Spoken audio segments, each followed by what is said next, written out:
उद्धव ठाकरे आणि राज ठाकरे दोन्ही गैरसमजाचे बळी, सांस्कृतिक कार्यमंत्री आशिष शेलार यांचं वक्तव्य.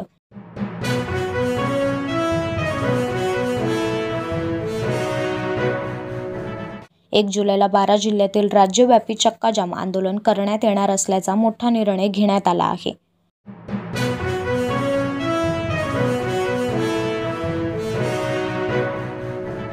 महाराष्ट्रासाठी दोन्ही भाऊ एकत्र येत असल्यास आनंदाचा क्षण.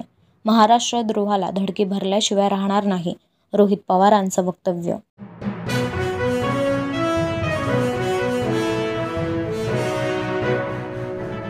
सगळं विसरून कोणी एकत्र येत असेल तर कधीही चांगलं. ठाकरे बंधू एकत्र येण्याच्या चर्चेवर शरद पवारांचं वक्तव्य.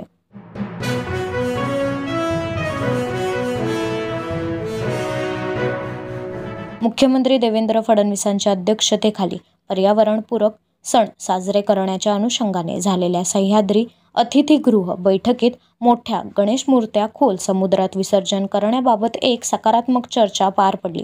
परंपरा, विसर्जनाची पद्धती याचा विचार करून एक सर्वंकष धोरण तयार करण्याचे निर्देश संबंधित अधिकाऱ्यांना दिले. सार्वजनिक गणेशोत्सव मंडळाच्या मोठ्या गणेश मूर्त्या समुद्रात विसर्जन करण्याबाबत सरकार सकारात्मक आहे.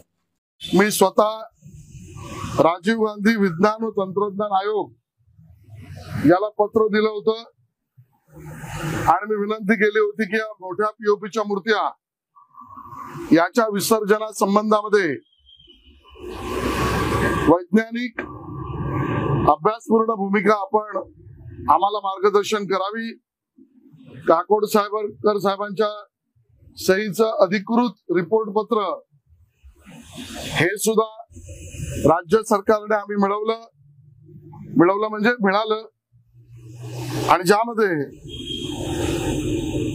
या पीओपीच्या मूर्त्यांच्या निर्मितीवरची बंदी तर हटलीच आहे, त्याच्या विसर्जनावर नैसर्गिक जलस्रोताबाबत जी बंदी आहे याचा उल्लेख आहे आणि पुढे उंच व मोठ्या मूर्त्या तयार करण्यासाठी पर्यावरण स्नेही सामग्रीचा वापरास प्राधान्य देणे उचित ठरेल.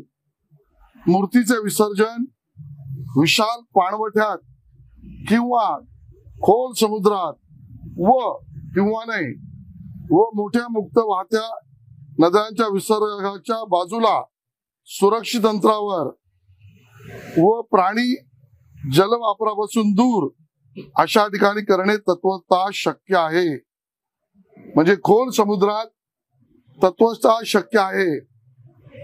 हा पर्याय काकोडकर साहेबांच्या अहवालात सुद्धा आता आपण मिळालाय आणि मिळवलाय, पण याचा सखोल अभ्यास करणं आवश्यक आहे. न्यायालयासमोर याच धर्तीवर आम्ही भूमिका मांडू आणि राज्य सरकारची भूमिका खोल समुद्रात त्या ठिकाणी प्रथा परंपरेनुसार विसर्जन आणि विसर्जनानंतर साफसफाई आपण दरवर्षी जे करतो त्याच पद्धतीचा लॉंग टर्म पर्यावरणाचा विचार करून सुद्धा न्यायालयासमोर टिकेल या पद्धतीने धोरण करावं हे मुख्यमंत्र्यांनी सांगितलंय. मोठं यश आता मिळेल आणि आमच्या प्रथा परंपरागत गणेशोत्सवाच्या सार्वजनिक मूर्त्यांच्या विसर्जनातला विघ्नही टळेल असा आता निर्णय होऊ घातलेला आहे.